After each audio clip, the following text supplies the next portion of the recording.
Selamat pagi.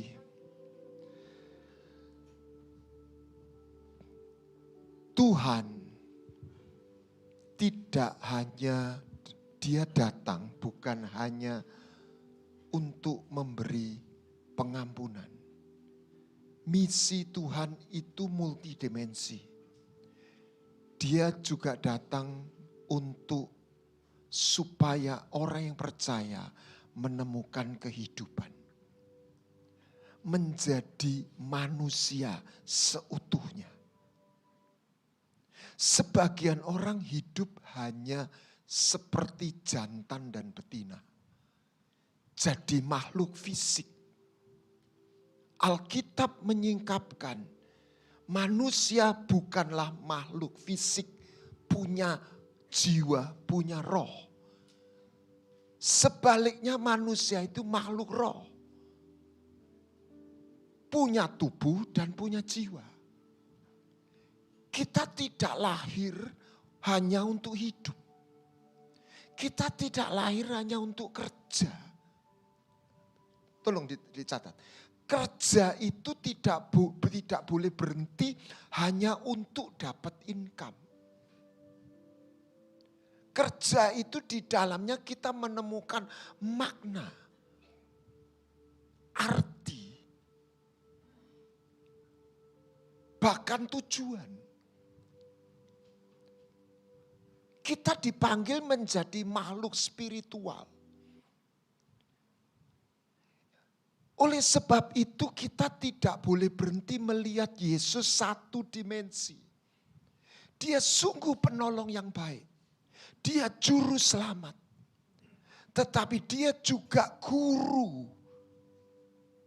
Dia juga Tuhan. Dan akhirnya dia jadi raja. Itulah doa Bapa kami. Dari Bapa kepada Raja. Hidup iman bukan sekedar percaya. Makanya dia katakan jalan kebenaran dan hidup. Kita perhatikan di dalam perjanjian lama. Tokoh iman itu punya dua isu penting. Menerima nama baru dan menemukan tempat baru. Dan untuk itu dia melakukan perjalanan. Abram jadi Abraham. Menemukan tanah perjanjian. Daud menemukan Sion. Hosea menjadi Yosua. Yakub menjadi Israel. Artinya menjadi manusia baru.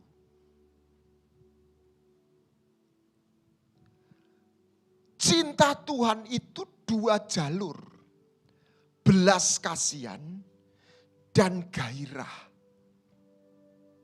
Bahasa Inggrisnya compassion, sakno. Dalam belas kasihannya, dia membebaskan kita dari hukuman. Amin. Amin. Dalam kedalaman dan gairah cintanya, dia ingin kita ini bertumbuh dewasa. Dua hal ini enggak boleh dipisah. Enggak ada orang tua pokok anak lahir.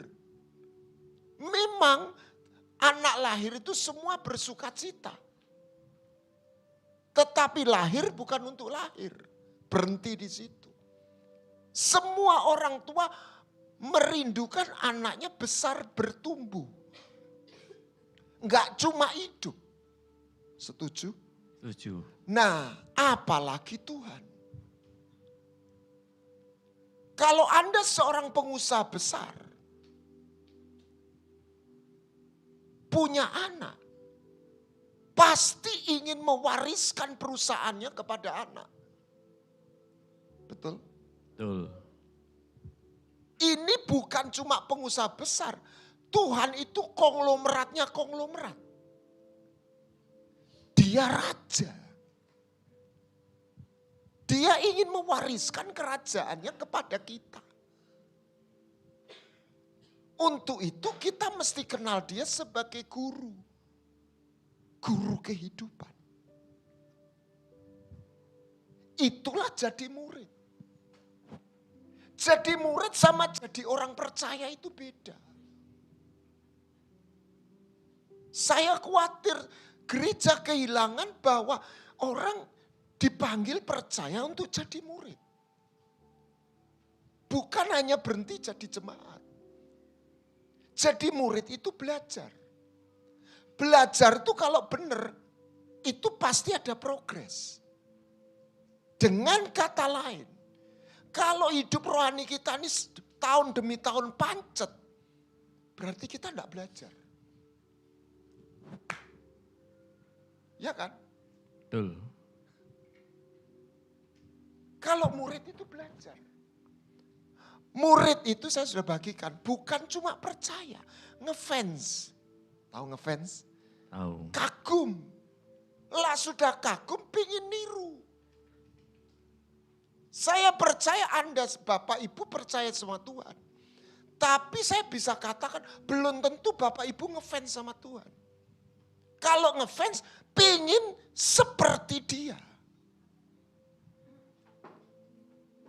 Bukan soal sampai berapa lama, sampai seberapa miripnya. Tapi pasti kepingin. Saya tidak bicara mampu, tidak mampu dulu. Pengen. Karena hidup iman itu harus dimulai rindu. Makanya mintalah, carilah, ketok. Nah, saya mau petakan. Saya puji Tuhan tadi ditanya Bu Rani, Bapak bisa enggak ini kebaktian pagi sore? Oh, saya katakan amin. Jadi saya khotbah enggak ke susu. Biasanya 2. Ya, jangan lama-lama Pak, nanti ada nyusul kebaktian 2.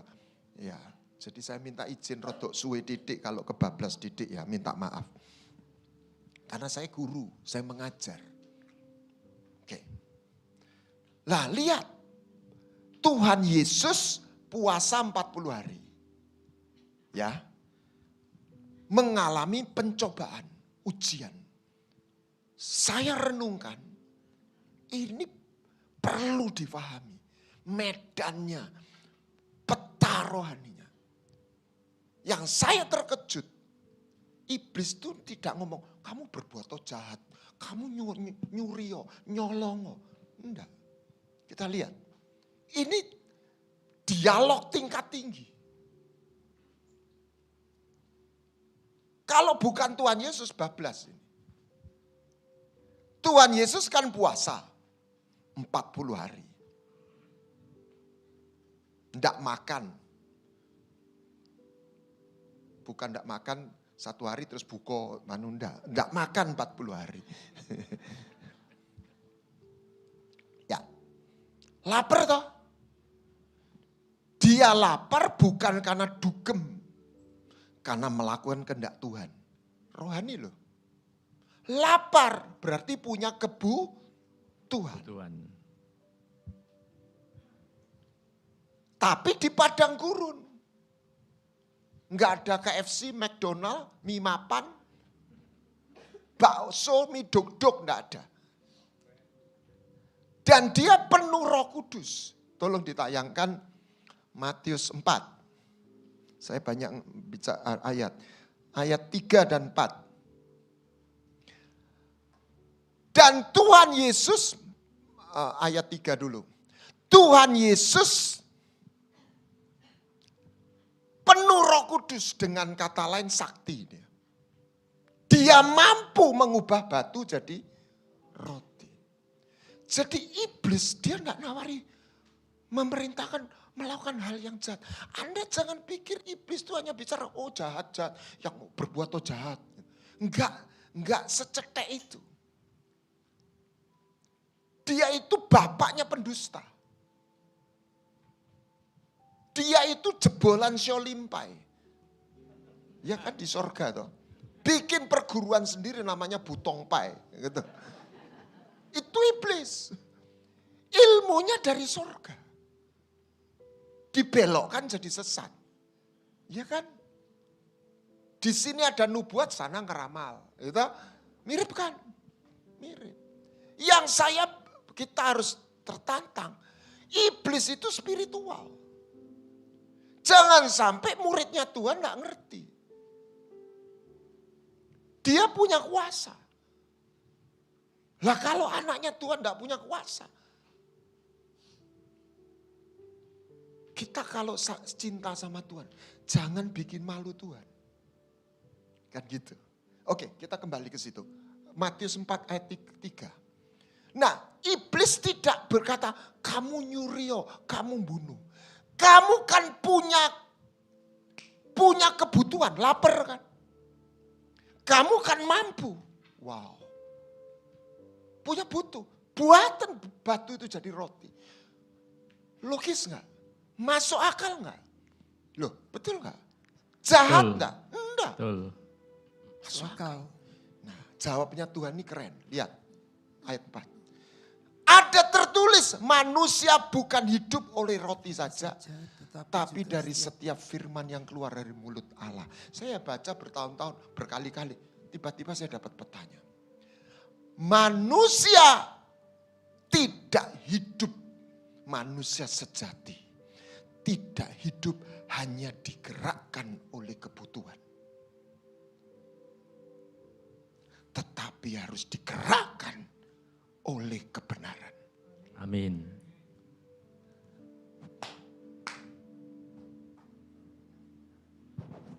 Jadi kalau kita melihat Injil itu berhenti di dalam memenuhi kebutuhan.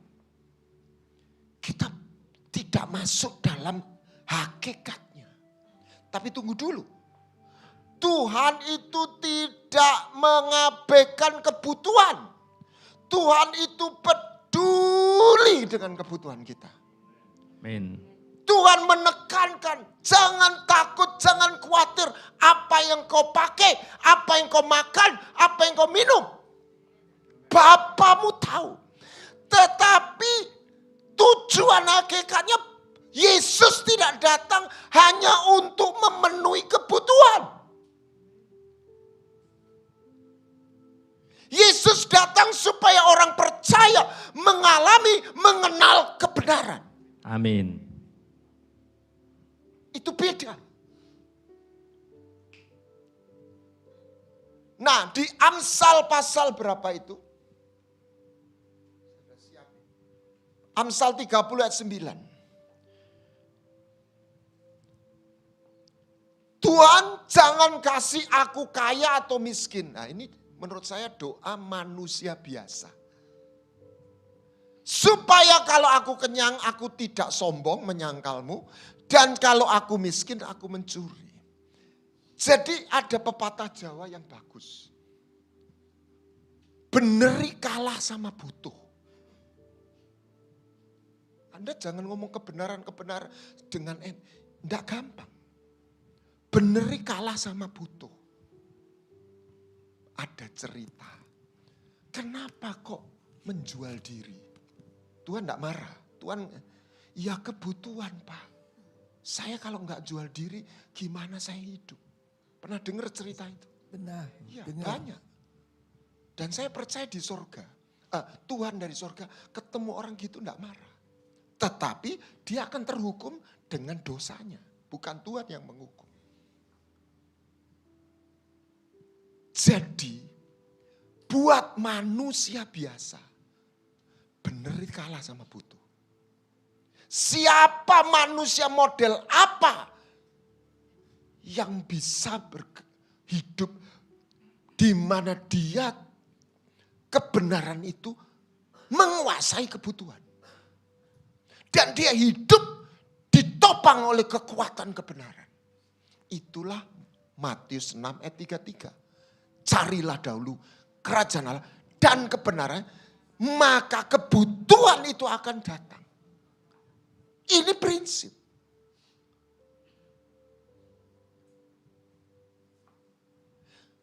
Tuhan itu pertama kali menjumpai kita.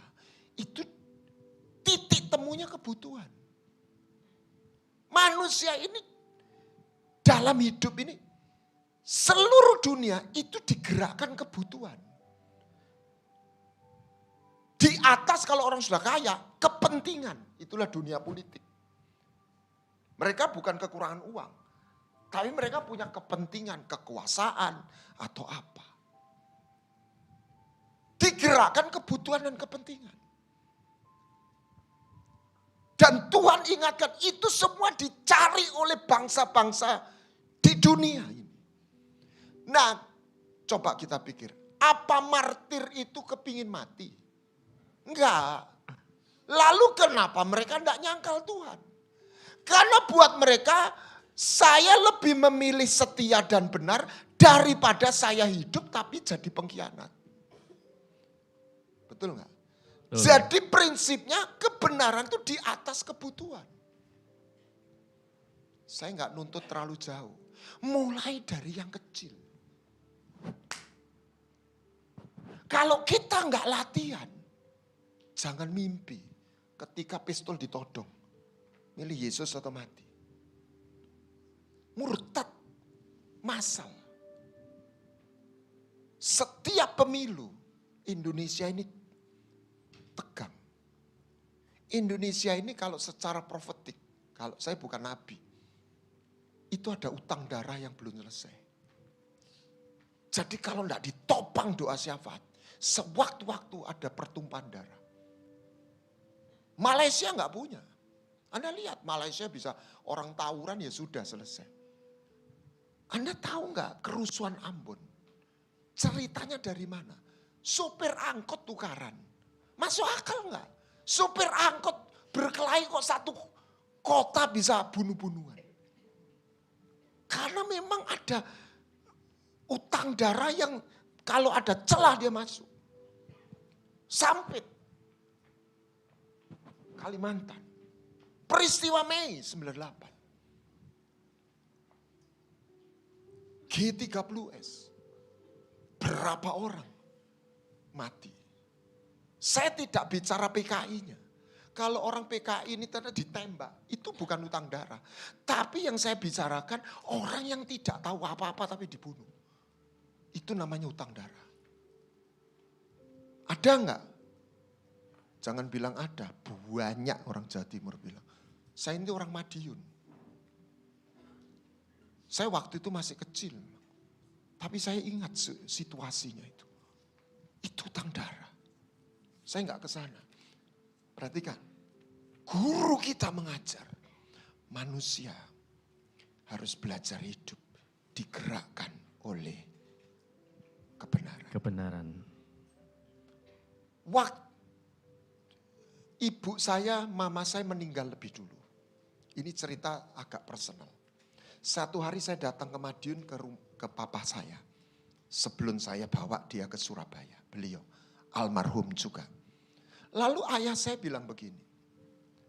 Guan, saya respect sama beliau dengan statement.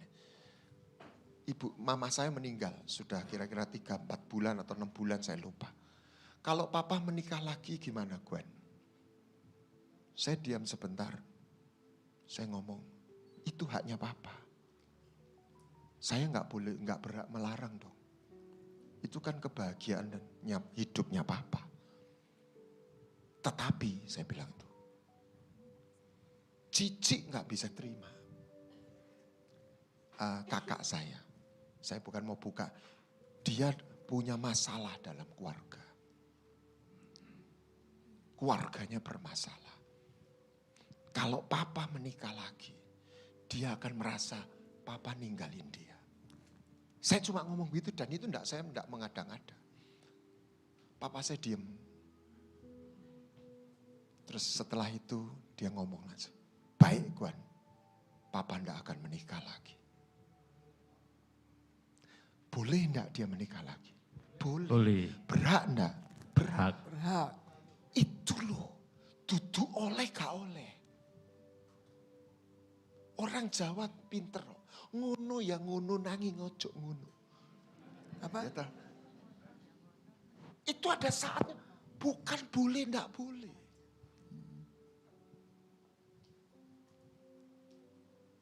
Dan itu harus berlatih sedikit demi sedikit.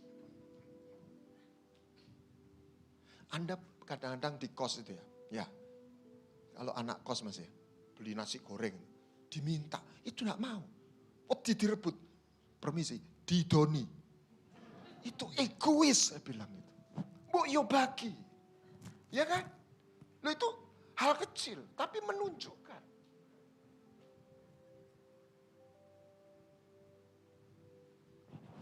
Kita harus belajar berbagi. Lak wayahe duwite akeh, itu pun belum tentu. Ono wong sing wis sugih medhit, ya toh. Tapi ada saatnya kita jangan tunggu kaya. Berbagi. Lo gaya aku apa? Itu kalau Anda nggak latih, jangan mimpi.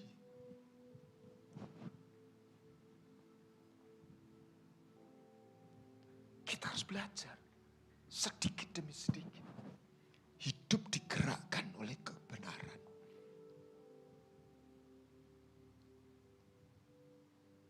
Bapak-bapak, saya bilang, ada pepatah.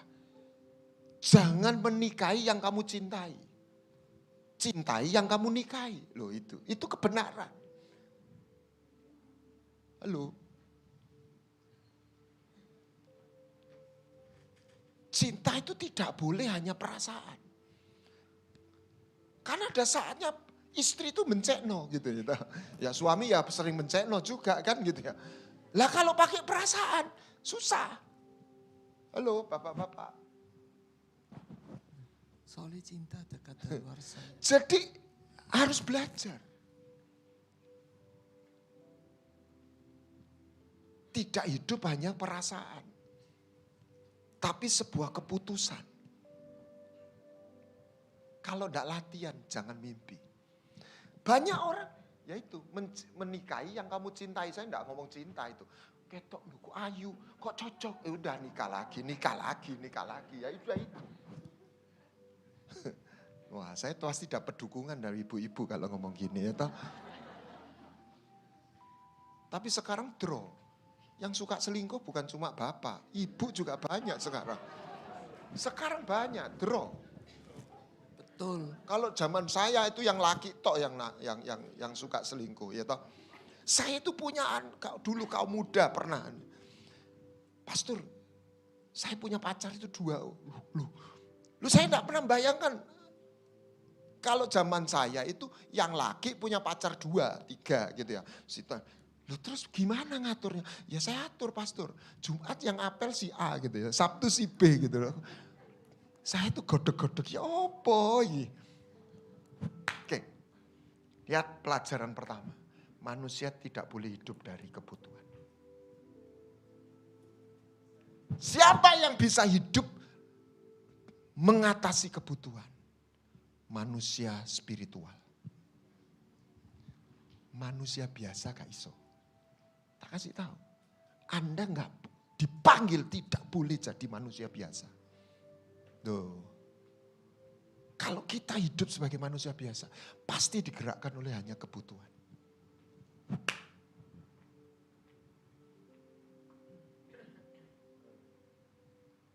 Dan Tuhan berkata, ini guru, jangan lihat dia hanya juru selamat. Ini guru agung kita. Manusia tidak boleh hidup oleh roti saja. Dia harus belajar hidup dari kebenaran yang keluar dari mulut Allah.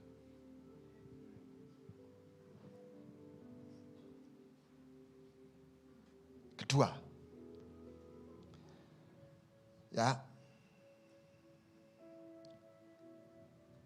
dibawa ke wuwungan, tidak usah saya bacakan ya. Tentang kamu. Kalau kamu jatuh pasti ditolong. Nah, apa petanya? Kasih karunia. Dalam hidup ini Anda harus menemukan dan mengalami, mencari, merindukan kasih karunia. Ketika Musa ketemu Tuhan, coba ditayangkan Keluaran 33 ayat 13. Kiranya aku mendapat apa? Kasih karunia. Kasih karunia. Ketika Musa ketemu Tuhan, dia tidak minta duit, dia tidak minta kuasa, dia minta kasih karunia.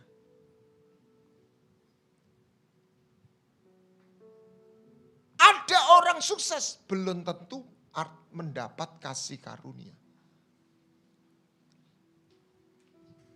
Musa pernah jadi pangeran, tapi dia tahu hal yang berharga itu kasih karunia. Dikenal Tuhan, disayang Tuhan. Wow. Dikenal Tuhan. Itu kasih karunia. Bukan hanya ditolong Tuhan. Dikenal Tuhan. Waktu Musa lahir dikatakan dia elok di hadapan Tuhan. Betul ya? Betul. Bahasa Inggrisnya bukan elok. Well pleasing. Berkenan. Ini bayi wek-wek loh. Tuhan tuh punya objektif. Adil. Tapi Tuhan itu juga punya subjektif. Ini enggak ada di agama lain. Cerita tentang pekerja anggur. Kan ada jam 8, jam 9, jam 12, jam 3, jam 5. Jam 9, jam 12, jam saya lupa. Yang terakhir jam 5. Dibayar sama. Yang bekerja mulai jam 8, jam 9, jam 12, jam 3 itu protes, gitu. Protesnya bukan karena dibayar kurang. Oke? Protesnya aku kerja 8 jam, 3 jam kok podo karo sing sak jam. Perhatikan ini. Si bosnya bilang tuannya, loh kita kan sudah sepakat upah 1 hari itu 1 dinar, itu standar. Kalau hari ini upah UMR 1 per hari itu upah harian. Aku ngurangi, kalau saya bahasakan, dan kita sepakat. Dan itu upah yang pantas, bukan kurang. Amin. Lah itu kok sak jam, mbok kasih sakmono. Lah urusanku toh, duit-duitku dhewe kok. Meh tak kai 1 juta sedina urusanku toh. Nah, itu Tuhan, itu grace. Kalau keadilan, ya itu. Kalau anugerah, itu gak bisa diomong. Loh apa? Ini bahasa saya. Wah aku seneng kok karo dhek. Lu kok seneng? Lu ya urusanku tuh seneng. Jadi Tuhan itu kalau menghukum, misalnya Sodom. Tuhan, gimana kalau ada 50 orang benar? Bram, ini kayak KPK dia. Bukti harus lengkap. Iya tahu. Tidak bisa, iblis bisa bilang, mentang-mentang Allah. Tidak bisa. Bram, kalau ada 50 orang benar. Kota itu tidak saya hancurkan, betul? Betul. Ditawar piro? 40, 30, 10. Bram, lah 10 orang benar ada di situ. Saya tidak menghukum. Setelah itu langsung Tuhannya pergi. Saya guyu waktu baca. Pas, ojo mbok tawar meneh. Ya. Jadi dia semua syarat itu dilengkapi. Tapi kalau Tuhan mau memberi anugerah, dia tidak permisi. Aku mengasihi kepada siapa yang aku kasih. Urusanmu, urusanku. Kowe ojo protes. Duit-duitku dewe. Jadi dalam hidup ini salah satu yang Anda harus minta. Kasih karunia.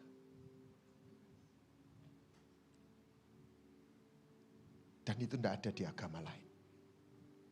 Semua agama bilang adil, benar, grace. Saya kasih tahu, grace itu kasih karunia. Tidak bisa didoktrinkan. Kebenaran masih bisa. Loh, gini. Saya pernah ketemu seorang ibu muda di persekutuan. Dia kerja di perusahaan mertuanya. Sebagai sekretaris atau apa. Nah kalau perusahaan besar kan ada level itu. Golongan berapa. Kalau perusahaan kecil sih nggak ada. Kalau perusahaan besar selalu ditata kan HRD-nya. Dia pasti masuk di satu slot itu. Misalnya sekretaris 2D, 2C. Gitu ya. Atau 3A gitu ya. Saya dulu kerja di Petra. Saya nata begitu. Tapi dia saksi kalau libur ke luar negeri. Loh kok sekretaris bayarannya piro lah di anu. Kok iso ngelencer luar negeri misalnya gitu. Lah iya gaji ini 3 juta. Angpone 50 juta. Gitu loh maksudnya. Iya toh. Sing namanya gaji itu kebenaran, keadilan. Namanya 50 juta angpo itu kasih karunia. Ora ana hukume. Lha apa? Lah ya mertuane seneng kok karo mantune. Amin. Nah, pencobaannya iblis apa? Nah, sebentar. Kasih karunia itu tidak dipisahkan kebenaran. Seorang gadis, ingat-ingat Bu, waktu masih single, diajak dating sama seorang pria. Sing sekarang ini jadi suamimu. Yang bukan jadi suami, ojo dieling-eling meneh. Nah, beda dengan ditraktir rame-rame. Betul ya? Kalau diajak dating itu juga ditraktir, betul ya Bu ya? Betul. Ya, tetapi setelah itu ditanya, kowe gelem dadi pacarku. Gitu kan? Jadi ini bukan cuma, lah padahal dia ditraktir itu bukan karena berjasa. Ya toh? Karena si pemuda jatuh cinta. Lah jatuh cinta kenapa? Ya jatuh cinta. Bukan karena dia berjasa. Itulah grace. Aku mengasihimu karena aku mengasihi. Saya nangis 1 minggu. Saya merasakan pertama kali kasih Tuhan. Dan itu sifatnya personal. Anda harus memang Yesus menawarkan kasih yang umum, objektif juga. Darah yang umum untuk pengampunan dosa. Tetapi Anda masuk, kalau mau masuk dalam itu, Anda harus memiliki hubungan secara personal. Nah, si gadis harus bicara, harus ngomong apa? Iya aku mau. Setelah itu jadian. Sejak jadian ora oleh goncengan karo laki lain. Loh, itulah kebenaran. Dinikahi supaya melaku bareng. Itulah kebenaran. Makanya tokoh iman itu Henokh misalnya. Bergaul dengan Allah, bahasa aslinya, bahasa Inggrisnya walk with God. Walk itu apa? Berjalan. Melaku, jalan. Berjalan. Abraham itu juga jalan. Jadi kalau seorang gadis jadian apalagi dinikahi sama pria, seorang yang jadi suami, dia menutup pintu untuk pria lain menaksir dia. Gitu loh saudara. Amin. Lala dia gelem jadian karo iki yo gelem iki gelem. Ora iso. Jadi ini ada konsekuensinya. Kalau ditraktir rame-rame, gak ono konsekuensinya. Nangkep saudara? Yep. Ini namanya perjanjian. Covenant. Baru Anda akan lihat dia itu real dalam hidup. Engkau gak cuma lihat pertolongannya. Secara umum. Engkau akan lihat intervensinya.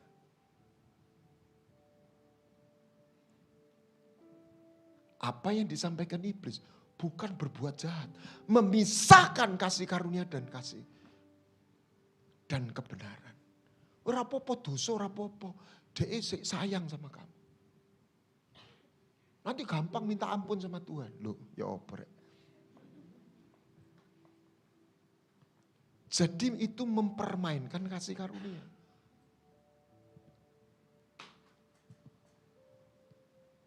Tuhan itu tidak menawarkan transaksi. Tuhan itu menawarkan sebuah hubungan yang namanya perjanjian. Bukan kita loh yang lebih dulu menyerahkan diri. Dia menyerahkan diri. Cari kepercayaan manapun Gusti Allah menyerahkan diri. Tidak ada. Kecuali Allah di dalam Yesus. Kan Kenapa? Karena dia jatuh cinta.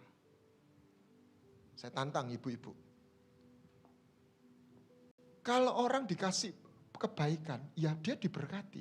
Tapi hidupnya nggak sama. Hidupnya tetap. Tapi kalau dia diajak jadian, dinikahi sama seorang pria, hidupnya itu akan beda karena hubungan dengan pria ini. Betul? Betul. Ini cinta bukan hanya nraktir, bukan hanya nolong. Kalau berhenti di situ dan ekstrim, nanti Yesus itu jadi nama lain dari Gunung Kawi. Loh serius. Dulu pesugihannya Gunung Kawi. Sekarang namanya Tuhan Yesus. Cuma diminta tolong terus.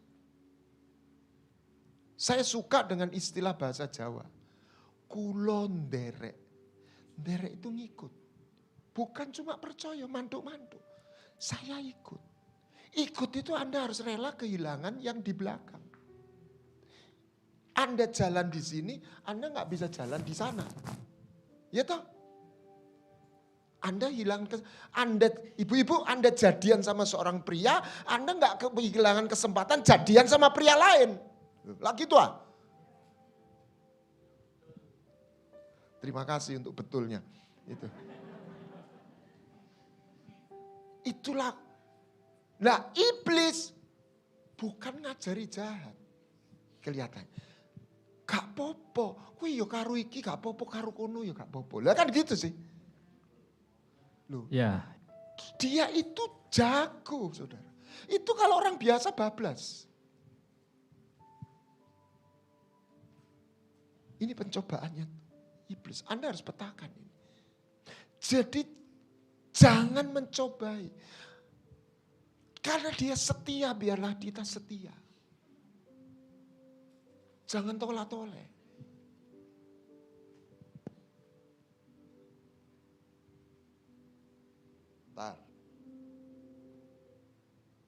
Nah, ya. Lukas 14. Ini keren. Tetap ayat 16. Lalu lanjut 18. Ada seorang yang mengadakan perjamuan besar dan mengundang Banyak orang. Ini berarti dapat anugerah. Terus ada tiga orang yang diundang, bukan marah, bukan musuh loh. Dan orang ini tidak memusuhi. Minta maaf, tidak bisa hadir.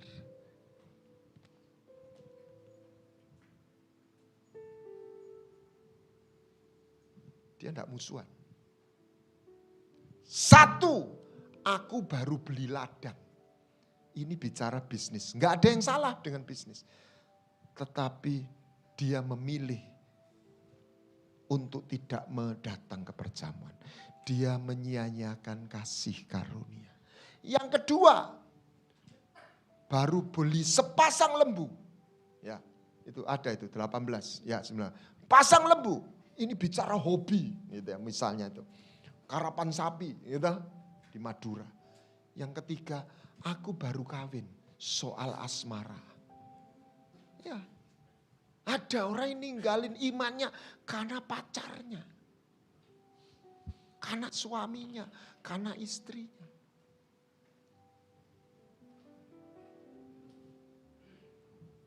Menyia-nyiakan kasih karunia. Karena kasih karunia itu memang enggak bayar. Enggak bayar. Seorang gadis diajak dating kan enggak bayar traktirannya toh. Ibu-ibu dulu pasti ditraktir kan. Sekarang bayar. Sekarang bayar, itu sudah. Nanti yang sudah jadian, bayar dewe. Kowe gantian aku lagi gak ada duit. Tapi dating pertama pasti dibayari, ya toh. Mas ra duwe duit digolekno silian. Ya apa lah gitu ya. Makanannya gratis. Gratis loh. Nah itu saya orang, terima Tuhan itu cuma-cuma. Iya. Tetapi bukan bayar traktiran. Kowe kudu gelem dipek. Dipek Bu. Lah gak gelem dipek. Nah, sing bencekno lah kalau ada seorang gadis diajak dating mau, diajak jadian mau. Iya tak? Bapak-bapak, iya tak? Saya punya satu anak muda begitu. Oh, ada pria jatuh cinta ya dia.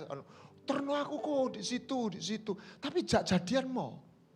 Saya sebagai pria ikut tersinggung saya. Tak panggil dia.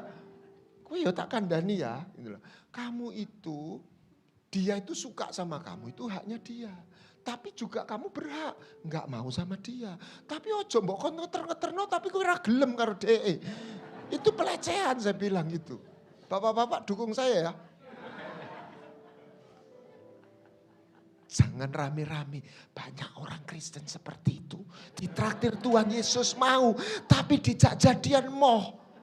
Loh, ya apa? Yang ketiga. Nah, ditunjukkan. Sembahlah saya. Nah, saya dapat satu orang ini. Matius langsung aja waktunya. 4. Matius 6 ayat 24. Ini betul-betul menemplak. Tidak seorang pun dapat mengabdi dua tuan. Karena jika demikian ia akan membenci seorang, mengasihi, dia akan setia dan dia akan mengabaikan yang lain. Jadi gini, ya. Orang bisa punya banyak Allah. Yesus itu orang tidak ngerti namanya Allah dan Tuhan jadi satu. Ini harus dijelaskan. Yesus itu Allah tapi misinya yang lebih hakiki, lebih esensial. Dia jadi Tuhan. Tuhan. Orang bisa punya banyak Allah, banyak dewa. Sembah. Tapi orang nggak bisa punya dua Tuhan. Tuhan itu bos. Saya terkejut waktu dapat cerita, dapat statement. Bagaimana keselamatan itu? Barang siapa percaya dalam hati dan mengaku dengan mulut, teruskan. Yesus Tuhan, bukan Allah. Lah dunia teologi, kalau ada orang bilang Yesus bukan Allah, wah ngamuk sak Tuhan. Lah saya khawatir sebagian orang mengalahkan Yesus tapi tidak pernah mentuhankan Yesus. Apa tandanya orang Tuhanan? Dia taat. Dan saya berani berkata, yang menentukan kunci keselamatan itu bukan menerima, oh dia Allah, apa dia Tuhan. Siapa yang kau taati? Anda tahu konglomerat yang direktur tingkat tinggi, yang eksekutif. Saya dapat cerita baca. Misalnya Anthony Salim datang dari Singapura. Jam 1 pagi setengah 12, jam 12 setengah 1. Dia harus, dari ini dia harus lanjut. Dia panggil CEO presidirnya. Rapat jam setengah 1 pagi. Datang enggak? Datang. Itu Tuhan. Itu bos. Kalau pegawai biasa nggak mungkin dia. Tapi buat yang presidir itu sudah ngabdi. Saya nggak ngomong itu salah. Ini loh kata Tuhan. Datang. Nggak bisa. Pak, ini duduk jam kerja. Oh ya, lereno besok. Selesai. Tuhan. Di kitab Wahyu Yesus apa gelarnya? Tuhan. Tuhan segala Tuhan. Raja segala raja. Saya mau tanya, enggak usah dijawab. Siapa Tuhan? Saya enggak ngomong siapa Allah. Jangan dijawab. Siapa yang kau taati? Itu Tuhan. Siapa yang kau ngabdi? Saya enggak ngomong orang enggak boleh kerja sama perusahaan. Tapi siapa tuh? Kan Daniel juga kerja sama Nebukadnezar kan. Tapi satu titik. Tuhannya di atas raja yang di dunia. Oke, ini pelajaran dari guru kita. Manusia jangan hidup hanya karena kebutuhan. Jangan pisahkan kasih karunia dan kebenaran. Engkau hidup dari kasih karunia, engkau terima, engkau terbeli. Engkau dibeli oleh anugerah itu. Itu konsekuensinya. Makanya dia bukan karcis ke sorga, dia jalan. Kau harus bukan cuma tiket, dia jalan. Kau harus kulon derek. Yang ketiga, jadikan dia Tuhan. Engkau gak bisa mengabdi sama dia. Dan hari ini Anda lihat, ada 4 kekuatan di dunia ini. Militer, agama, politik, ekonomi. Anda tak tunjukkan sejarah dunia. Zaman Yunani, Persia, Roma, siapa komandannya? Militer. Jadi semua yang berkuasa itu jenderal, kekuatan militer yang menopang kekuatan negara. Yang 3 ini politik agama itu mengikuti. Roma itu dewanya dewa perang. Yunani itu dewanya dewa perang. Tapi ketika Yesus mati bangkit, agama menggantikan militer. Gereja menjadi kekuatan kekuatan di dunia. Paus waktu itu bisa mecat raja. Ya betul, masih ingat? Katolik. Setelah Galileo, gereja melakukan kesalahan, pengaruh gereja turun. Itu namanya zaman Renaissance. Orang percaya dengan akal budi intelektual, pengetahuan naik. Sekolah yang dulu Kristen, Harvard, Stanford jadi sekular. Betul. Masuk yang namanya politik menjadi komandan. G30S, Perang Vietnam, Selatan Utara, Korea Selatan. Itu adalah adu ideologi kapitalis dan Komunis. Satu hari di China, Deng Xiaoping berkata, siapa peduli? Kucing itu hitam atau putih. Sing penting iso Nangkep tikus. golek tikus. Nangkep tikus. Ekonomi menjadi satu kekuatan terakhir. Sekarang, lihat pemilu ini, muter. Iki belo sopo, PDI, Golkar, Gerindra, muter. Siapa tuannya? Kepentingan. Nah, ini enggak ngarani ya. Jadi uang itu menjadi kekuatan yang paling utama di dalam dunia saat ini. Betul. Saya enggak ngomong ini kebenaran, segi situasinya. Jadi dulu perang karena ideologi, sekarang itu perang itu sebenarnya rebutan uang, sumber alam, rebutan duit. Dibalik itu. Dibalut isu agama atau ujungnya tuh duit. Gila ya. Dulu di Tiongkok, ini permisi enggak anu. Orang paling dihormati itu guru. Kedua, petani atau tentara. Guru itu yang ngajar bangsa. Yang kedua, petani karena dia tidak hidup hanya untuk dirinya. Karena nasinya dibuat makan orang. Atau kebalik, yang ketiga atau kedua. Tentara, dia menjaga keamanan rakyat. Yang keempat, bisnismen. Hari ini kebalik. Bukan soal tentara. Yang paling kaya yang saya enggak katakan, saya enggak anti orang kaya. Enggak, kaya itu baik. Katakan amin. Amin. Orang baik gak duit duit karena orang baik duit duit. Mana yang lebih ya, yang orang baik duit iso ngasih orang, iso berkati orang. Ya kan? Betul. Tak yang saya maksud hari ini. Kita harus belajar. Tidak boleh kalah sama uang.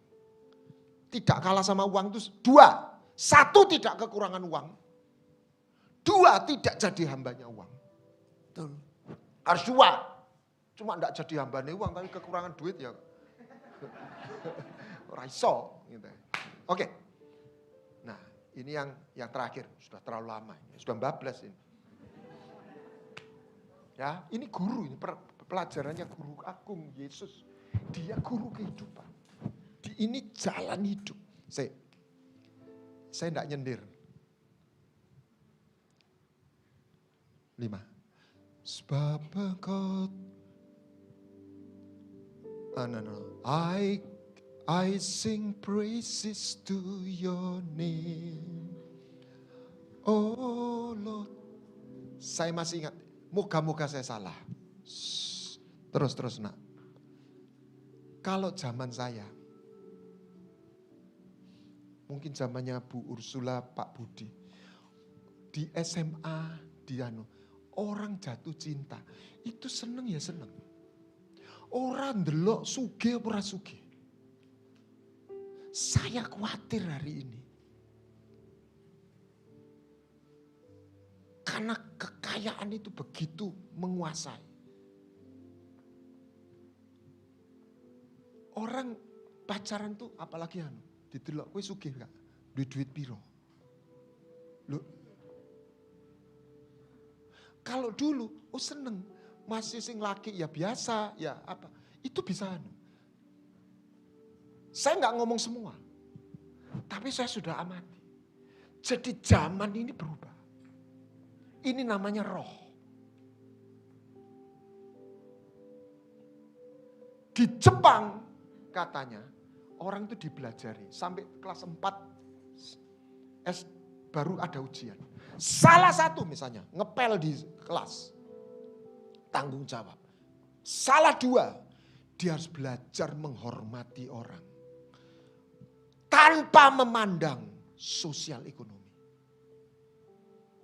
Jadi kalau Anda ke landing di Jepang, pernah ya Bu? Airportnya, nanti banyak hai gitu ya. Mereka itu kasih hormat, itu bukan apa ya, kayak takut bukan. Itu budaya mereka. Menghormati setiap orang. Dalam kerajaan sorga, salah satu nilai adalah respect. Suami istri itu bukan cuma sayang, kita harus saling menghormati. Istri bukan budaknya suami. Penolong. Halo? Betul. Penolong itu lebih pinter dari yang ditolong. Tapi ingat harus pura-pura kalah pinter. Benar. Kalau mau disayang sama suami, ojo minteri suami. Ora seneng pria itu. Setuju bapak-bapak? Setuju. Ya itu.